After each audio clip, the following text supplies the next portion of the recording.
보통 범아시아주의를 언급하면 1940년대에 대동아 공영권을 떠올리실 텐데, 하지만 1940년대 이전 이미 여러 가지 범아시아주의가 나타났습니다. 그래서 지난 6주 동안 19세기 말에 나타난 범아시아주의들이 연구해봤고, 그 여러 가지 주의들의 공통점하고 차이점을 그냥 간단하게 정리했고, 그리고 제 앞으로 연구 방향에 대해서도 좀 발표하겠습니다. 제가 제목은 이루어지 못한 미몽인가를 지은 이유는 보통 아시아주의를 토론할 때 우리가 어떤 과거를 보는 눈으로 진짜 이루어지 않았다는 결론을 내리는데, 제 생각에는 이 여러 가지 아시아주의들은 그 당시의 사람들한테 자기의 나라의 자주 독립을 위한 어떤 가능성 정책들이 시도하는 것으로 봐야 된다고 생각합니다. 그래서 결국은 이루어지 못한 미몽일까? 이번 여름 학기가 너무 짧았고 많이 부족할 수도 있지만 제가 답을 찾아하려고 했고, 발표를 통해서 더 자세히 설명해 드리겠습니다. 네, 범아시아주의는 여러 가지 복잡한, 심지어 모순되는 성질이 있지만 제가 간단하게 정리해 보겠습니다. 사실 범아시아주의는 아편 전쟁 이후 서양 제국의 협박으로 아시아라는 의식이 생겼고, 이 협박을 극복하기 위해 아시아 연대가 필요하다는 주장이었습니다.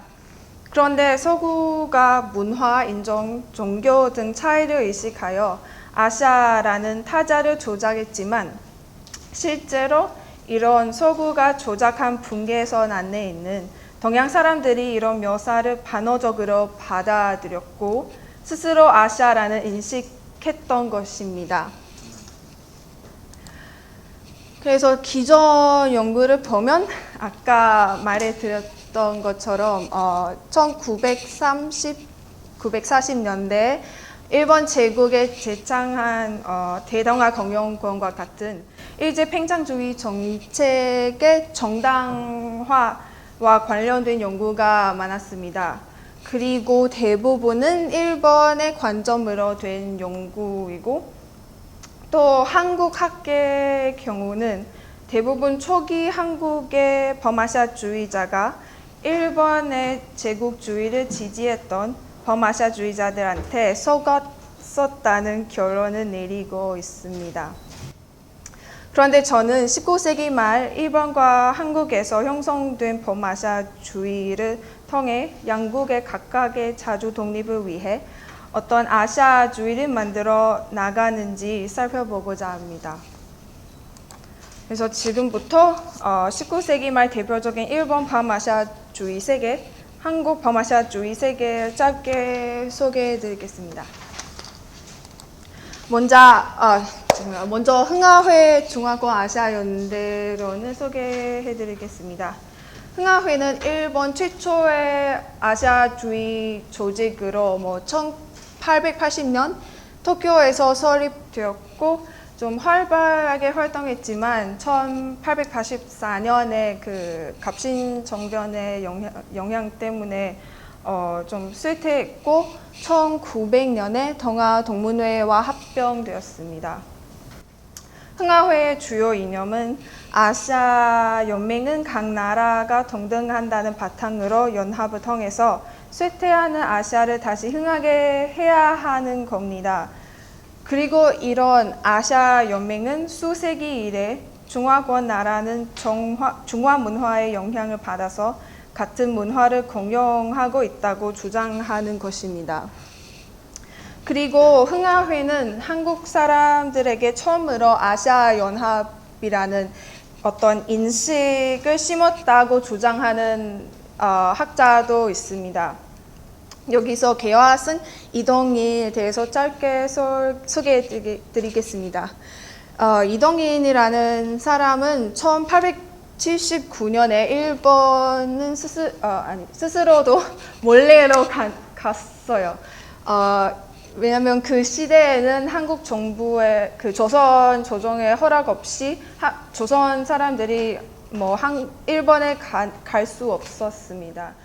그래서 이 사람은 좀 몰래 갔었고, 그리고 일본에서 그 일본의 정치인들이 접촉했고, 그 다음에 흥하회를 알게 된 후에 어떤 자기의 이념하고 좀 가까워서 최초의 한국인 회원으로 가입했습니다. 그리고 이 사람은 다음에 조선으로 다시 돌아갔고, 고종한테 신사유람단 그리고 일본으로부터의 무기 매매를 좀 설득도 했고, 그리고 사실 개화당과 큰 관련도 있습니다. 왜냐하면 이 사람은 79년에 일본에 가기 전에 그 개화당 김옥균의 이런 요인을 만나서 일본의 근대화 이런 것을 소개해 드린 후에 일본에 간 거예요. 그래서 어떤 학자에 의하면도 이 사람은 개화파들한테 서양식 근대화를 소개해 줬던 이런 중요한 역할이 있다고 주장했습니다. 그리고 그 다음에 일본으로 간 김옥균, 박영효 등 개화파 요인들도 흥하회에 가입했고 회의를 참석한 기록도 남아 있습니다. 그리고 다음에 널리 알려져 있는 타루이 토키치의 대동 합방론에 대해서 짧게 소개했습니다. 이 대동 합방론의 초고는 1885년이고, 근데 어느 원인 때문에 1893년에 출판되었습니다. 그리고 1910년에 그 한일 합병 아니면 한일 병탄 이런 거 그 시점에 다시 재판이 되었습니다. 이 대동 합방론의 주요 이념은 한국과 일본이 연방제도로 각 나라 인민들에게 평등한 참정권을 주는 평화로운 합방을 주장했습니다. 왜냐하면 무력으로 한국을 침략하면 일본의 국력도 고살시킬 수 있고, 그리고 한국 사람들의 원망도 살 수 있었기 때문입니다. 그리고 문명의 측면으로 보면 타루이 토키치에 의하면 서구 문화는 기술이 발달되었지만 이런 서구 사회의 분열, 대립, 경쟁이 많아서 결국 대단결이 이루어질 수 없다고 생각합니다. 왜냐하면 타루이 토키치는 세계는 대단결로 가는 추세라고 믿었습니다. 반면 타루이 토키치는 동양은 어떤 더 우월적인 가치, 예를 들면 평화 그리고 도덕은 갖고 있기 때문에 이 대단결을 이룰 수 있다고 믿었습니다. 또 하나는 한국과 일본에서 큰 영향을 미친 단체 우익낭인들입니다. 이 사람들이 스스로 대륙에 가서 일본의 대륙 평창을 주장한 비정부적인 일본인 낭인이었고, 사실 대륙에 대한 동경 그리고 메이지 유신 후에 이 사람들이 정부 요직에서 탈락했기 때문에 자기의 입신 출세도 관심 있고, 또 일본의 국권 확장을 하기 위해서 한국이나 중국 그리고 나중에 만주로 가게 되었습니다. 그리고 이 우익낭인들이 조선에 있는 활동은 사실 동학문민운동도 지지했고, 그리고 을미사변, 명성황후의 시해 사건 또 연루되었고, 그리고 1901년에 흥명회라는 조직을 설립했고 한국 조선의 일진회하고 뭐 연합해서 한일합병에 대한 운동도 전개했습니다. 그리고 이의 특징은 일본의 부강을 위해 대륙으로 팽창해야 한다는 어떤 침략성이 있는 아시아주의라고 봐야 된다고 생각합니다. 그리고 다음에 한국의 신문을 통해서 한국 범아시아주의를 소개하겠습니다. 먼저 한성 순보를 그리고 한성 주보를 소개하겠습니다. 한성 순보는 한국의 최초 신문지로 1883년에 발간되었고 그리고 1886년에 주보의 형식으로 바뀐 후에 논설도 추가했습니다. 한성 주보의 논설을 통해서 보이는 동양 삼국 공용론은 서구 열강의 세력에 대응하고 동양의 안전을 지키기 위해서 한국, 중국, 일본 삼국이 공존 공용을 추구해야 된다는 주장을 했습니다. 그리고 이는 국제공법 그 시대 국제법, 국제질서를 불신했기 때문에 자기의 국력을 확대해야 한다는 주장도 했습니다. 그리고 독립신문을 보면 독립자주를 강조하는 삼국 공용론이 보입니다. 그 독립신문은 1896년에 발간되었고 그 갑승정변에 연루되었던 서재필이 창간했던 것이었습니다. 그리고 여기 독립신문의 논설의 핵심은 군권, 그래서 그 국왕의 권력을 제약해야 되고 그리고 민권, 그 민중들의 권력을 확장해야 되는 거고 그리고 외적으로는 자주성, 내적으로는 자강을 강조했습니다. 그래서 독립의 바탕으로 자주적인 외교 그리고 평등적인 외교를 위해서 한국, 중국, 일본의 어떤 공용 체제를 주창했습니다. 또 일본에 대해서 뭐 어떤 비판이 있냐면 공용 공존을 버리고 동양 지배에만 집착하는 이런 비판도 많이 나타났습니다. 그리고 마지막으로 황상신문에서 나타난 삼국연대론을 소개하겠습니다. 황성신문은 1898년에 창간했습니다. 그 시대적 배경을 보면 천일 전쟁 후에 한국에서 중국을 중심에서 분산시켰기 때문에 한국 사람들이 어떤 순수한 한국의 정체성을 찾고 있었던 시기였습니다. 그래서 그 사람들이 문명, 개화, 사상, 근대화 이런 사상을 주장하고 한국이 동양에 속한다는 인식하에 동양의 연대를 지지했던 것이었습니다. 그리고 이 동양 삼국의 연대는 조선의 독립자주와 상호 의정 관계라고 인식했습니다. 지금까지 일본과 한국의 아시아주의의 특징을 각각 살펴봤는데 좀 헷갈릴 수도 있으니까 지금부터는 이 여러 가지 아시아주의들의 공통점하고 차이점 좀 정리하도록 하겠습니다.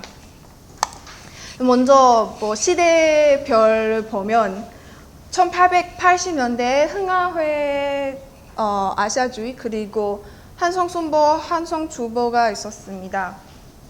이 시기에는 아시아 나라의 어떤 공통성을 찾고 있었고 그래서 찾아서 이런 공통점을 강조하면서 우리가 연대를 필요하다는 이런 주장을 되어 있는 아시아주의인 것 같습니다. 근데 90년대 들어가면 소셜 다윈이즘의 영향을 받아서 인종주의를 사실 눈에 띕니다. 그리고 일본에서 침략성을 보이는 우익 난민 아시아주의도 나타났습니다. 이 여러 가지 아시아주의들의 공통점은 먼저 공통성을 찾아 연대나 연방을 주장하는 것입니다. 그 이어서 동문 동종, 그래서 같은 문화, 같은 인종과 하고 어떤 동양의 가치가 존재하는 것으로 인식했습니다. 이는 1890년대 소셜 다윈이즘의 영향으로 인종주의와 백인 대 황색 인종의 전쟁으로 어떤 위기의식도 갖게 되었습니다. 그리고 동양 나라, 한국, 중국, 일본 등의 서로 입술과 이해과 같은 의존 관계를 갖고 있다고 인식했습니다. 이어서 동양에서 어떤 나라가 망하면 우리나라도 망할 거라고 인식했습니다. 또 아시아 나라가 개화나 근대화를 통해서 자기 국가의 자주성을 보존하는 수단으로 인식했습니다. 그래서 한국의 개화당들이도 일본에게서 도움을 받고 빨리 개화해야 된다고 주장했습니다. 이런 공통점들이 있지만 이런 여러 가지 이런 공통점들이 각 이론마다 좀 다르다고 봐야 한다고 생각합니다. 그리고 이 표를 보면 여기 일본 팽창주의에 속하는 우익낭인들이 대표하는 겁니다. 그리고 거기 흥하회 독립신문 항성순보하고 황성신문은 어느 정도로 공영 공존이라는 인식도 많고, 하지만 대동합방론은 가운데 놓은 이유는 어느 정도로 우리 한국하고 일본을 합방한 후에 어느 정도로 같이 잘 살고 잘 번영할 수 있다는 주장도 있지만, 사실 평화로운 합방 밑에 있는 어떤 인식은 그 원인은 우리 일본의 국력을 낭비하면 안 된다, 이런 생각도 있고, 그리고 우리가 무력으로 침략하면 한국 사람들의 원망도 살 수 있겠다, 이런 생각이 있어서, 그래서 단순히 어떤 평화로운 합방 아니면 합병 이런 주의가 아닌 것 같아서, 그리고 어떤 그 안에 어떤 침략성도 있어서 그래서 가운데에 넣었습니다. 그리고 한국의 범아시아주의를 보면 그 시대의 위기의식 아래에서 조선의 자주 독립을 위해서 공존공영이라는 주장으로 서구에 저항하는 겁니다. 1880년도도 동양 공통체 의식이 더 많아서 서로 형제로 호칭하기도 했습니다. 하지만 1890년대에 들어가면 한국인들이 독립을 더 강조하면서 국가 지상의 인식도 강해졌습니다. 제 생각에는 공영 공존의 주장은 일본의 침략성에 저항하는 방법 중에 하나였습니다. 이는 독립신문에서 잘 보입니다. 나라의 독립, 민권의 확장을 강조하고 일본의 근대화를 배우면서 그의 침략성도 비판하는 것으로 볼 수 있습니다. 그래서 결국 한국의 경우는 처음에 서구의 침략에 대비해 삼국의 연대를 강조했으며 90년대에 들어가면 조선의 자주 독립을 제일 중요하다는 인식이었습니다. 그리고 일본의 경우는 원래 아시아주의는 일본 국가 독립의 한 방책으로 제기되는 어떤 정책 아니면 이념이었지만 90년대에 들어가면 어떤 합방론하고 침략론으로 나누어져 있습니다. 하지만 이 아시아주의들을 보면 제일 중요한 것은 동아시아 공동체가 아니라 자기 위세 협박 아래에서 자기 나라의 독립, 자기 나라의 자주였습니다. 그래서 제 생각에는 이 아시아주의들은 실제로 이루어지지 못했지만 사실 자주 독립을 위해 다양한 노력과 가능한 정책을 시도한 것으로 봐야 합니다. 그리고 이 사람들이 정부 인사들이 아니었지만 어느 정도 여론 형성에 영향을 주었습니다. 예를 들면 김창일 선생님에 의하면 이 대륙낭인들이 정치적인 네트워크 사실 되게 넓었습니다. 그리고 신문과 대중인식에 미친 영향도 중요하다고 생각합니다. 지식인들의 생각이지만 어느 정도로 민중들에게 동양연대, 동양의 일부라는 인식도 심지 않았을까 싶습니다. 그래서 이 아시아주의들을 통해서 어떤 가능성, 아니면 어떤 정책을 제시하면서 그 시대의 지식인들의 인식, 그리고 그 사람들의 사상과 이해를 파악할 수 있다고 생각합니다. 그런 의미에서 이런 아시아주의들이 이루어지지 못한 미梦이었다는 단정하기 어렵다고 생각합니다. 네, 그리고 마지막으로 제가 향후 연구 과제에 대해서 말씀해 드리겠습니다. 앞으로 초기 아시아주의들과 대동아 공영권하고의 관련성을 살펴봐야 한다고 생각합니다.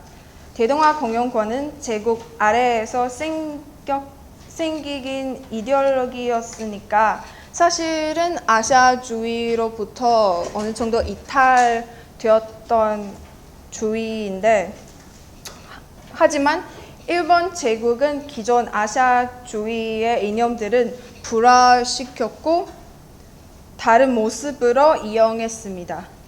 예를 들면 동문동정의 개념은 1937년 이후 중국에 대해서 많이 썼고 공영공존이라는 이런 이념도 마찬가지였습니다. 그래서 앞으로 이런 관점으로 연구를 더 해볼 계획입니다. 지금까지 제가 IUC 여름 프로그램에서 연구 성과를 발표했습니다. 들어주셔서 감사합니다.